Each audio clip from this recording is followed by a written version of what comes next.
साथ defence expert lieutenant general Devendra Pratap Pandey sir जुड़ते हुए। Devendra sir hi, good morning, जय हिंद आपको भी सर। थोड़ी सी टेक्निकलिटीज पहले तो आपसे समझना चाहूंगा। वो अपडेट्स आए थे कि हमने पाकिस्तानी एयर स्पेस को वायलेट नहीं करा था, तो ये बेसिकली हमने surface to surface missiles launch करी थी, टारगेटेड अटैक था इन 9 साइट्स पे जो बॉर्डर के उस पार थी। जी तो ये सब चीजें जो है हमको पता था कि ऐसा कुछ ना कुछ माहौल होगा। हाँ। और पिछले कुछ खास तौर से पिछले 10 एक सालों में हमने कैपेबिलिटीज बिल्टअप करी ताकि हम एक स्टैंड ऑफ अटैक अपने देश की सीमा में रहते हुए विदाउट क्रॉसिंग द बॉर्डर्स हम ये काम कर सके। एंड उसी का एक नतीजा है good planning, long term planning और इन्वेस्टमेंट का, कि आज बड़े क्लियरली हम ये मैसेज दे पाए कि we can hit enemy anywhere we require to hit. So therefore आज आप देखिए एक जो सिस्टम था, हमारे प्लेन्स जो पैकेजिंग थी वो well within our borders, और हमने 100 किलोमीटर डीप इनसाइड पाकिस्तान को हिट किया है और वो उनको हर्ट कर रहा है। ये जो इनकी भी जो डिप्लॉयमेंट थी, जो तरतीब थी पाकिस्तानियों की, जो ये आतंकी संगठन के जो इलाके थे, ट्रेनिंग कैंप्स, हेडक्वार्टर्स, उन्होंने एक ये सोच समझते कि भाई हमारे जो पहले आर्मी की आर्टी फायर होता था तो उसके दूरी से बना के रखा था। खासकर जैसे बाबरपुर का कैंप है which is the largest camp, headquarter is the global headquarter of अपना जैश ए मोहम्मद का, उन्होंने बनाया था वो 100 किलोमीटर अंदर जाकर के। तो 100 मीटर घुस के मारना एक आर्टी के गोले के साथ में थोड़ा मुश्किल था, बट इस बार हमारे पास है, फोर्स के पास ऐसे सिस्टम्स थे जो हमने वेल विद इन अपने इलाके के अंदर जाकर के उसको टारगेट किया।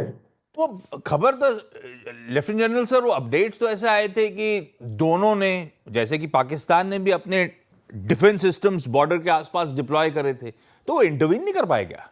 नहीं, देखिए ऐसा है कि हमने एक पैकेज सिस्टम होता है जो डेवलप किया था, जिसके अंदर उनके सिस्टम को सप्रेस किया जाता है, उनके सिस्टम को सप्रेस किया जाता है, और उससे ऐसा होता है। और फिर एक और डिसेप्शन भी था, आपने देखा होगा कुछ दिनों के अंदर तकरीबन रोज फ्लाइट्स हो रही थी, चल रही थी, तो एक ये पूरा प्लानिंग होता है। और हम लोगों ने ये भी अनाउंस किया कि आज 7 तारीख को ब्लैकआउट की प्रैक्टिस करेंगे। तो कोई भी एक आम आदमी और फौज यही समझेगी चलो इसके बाद में कुछ न कुछ कार्रवाई होगी, और अभी तैयारी हो रही है। प्लस उन्होंने इतना जल्दी नहीं सोचा था। आपने भी हमारी आर्टिकुलेशन सुनी होगी, अगर आप मेरे कई पॉडकास्ट हैं, कई इंटरव्यूज हैं अगर देखेंगे, तो हम लोग भी एक तरीके से ये दर्शा रहे थे कि जल्दी नहीं होगा, थोड़ा टाइम के ऊपर होगा। तो एक whole of nation effort deception का चल रहा था।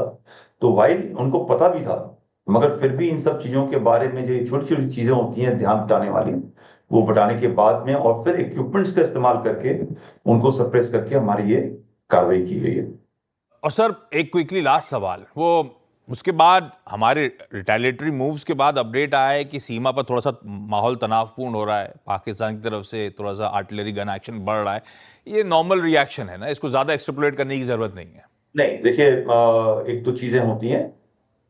हम लोग खास तौर से गवर्नमेंट ऑफ इंडिया जो स्टैब्लिशमेंट है, आर्म फोर्सेस है हमारे पास, हम कई लेयर टूल रखते हैं अपने पास, और हम स्टार्ट करते हैं अगर हमें एस्केलेटरी लैडर पे चलना है और कंट्रोल करना है कि ये चीज जिस तरह अभी यूक्रेन रशिया का चल रहा है या इजराइल गाजा का हमास का चल रहा है, it should not go out of control and the control levers are with us. Pakistan ने हिट किया हमको उस तरह, जहां पहलगाम में हिट किया, हमें भी उसका जवाब देना जरूरी था। मगर ये जवाब इतना भी ज्यादा ना हो जाए कि एक फुल फ्लेज्ड वॉर की तरफ चला जाए। तो ये सब चीजों को देखिए, ये पहला कदम है।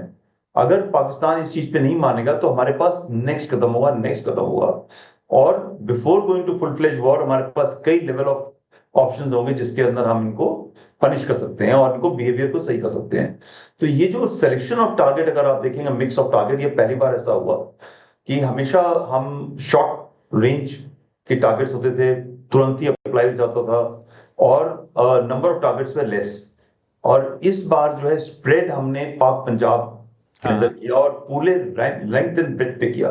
मोर इम्पोर्टेंटली पहले लॉन्च पैड्स के ऊपर अटैक हुआ करते थे, जो कि ज्यादा लोग नहीं थे, टेररिस्ट वहां नहीं होते थे।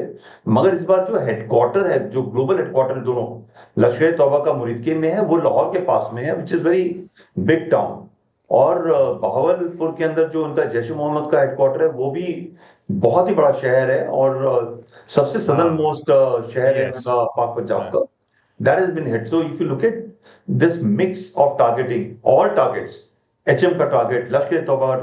सो हमारा मुझे लगता है कि हम एक मैसेज दे रहे हैं कि भाई ये जो टेररिस्ट हैं ये तुम्हारे भले के अगर लिए भी नहीं, आप हमारे भले के लिए। इंफ्रास्ट्रक्चर, हाँ, ये आप अगर इंफ्रास्ट्रक्चर नहीं गिरा सकते तो हम गिरा के दिखाएंगे हम गिरा आपकी देंगे। और जमीन अभी में। ये पाकिस्तानी को मैसेज हाँ, है बड़ा क्लियर कि यार इनको आप हाँ। बाहर निकालो, अपने पास मत रखो, ये आपके लिए भी अच्छे नहीं है, हमारे लिए भी अच्छे नहीं है। कोई सिविलियन, कोई पाकिस्तान डिफेंस की कैपेबिलिटी, इंफ्रास्ट्रक्चर को हमने छुआ भी नहीं। बिल्कुल सदा हुआ सटीक रिस्पॉन्स। पांडे सर, अगर वो एस्केलेटरी लेडर पे बातें आगे बढ़ रही होंगी तो आपसे रिपैच करेंगे समझने के लिए। थैंक यू सो मच सुबह सुबह सर जुड़ने के लिए। Thank you.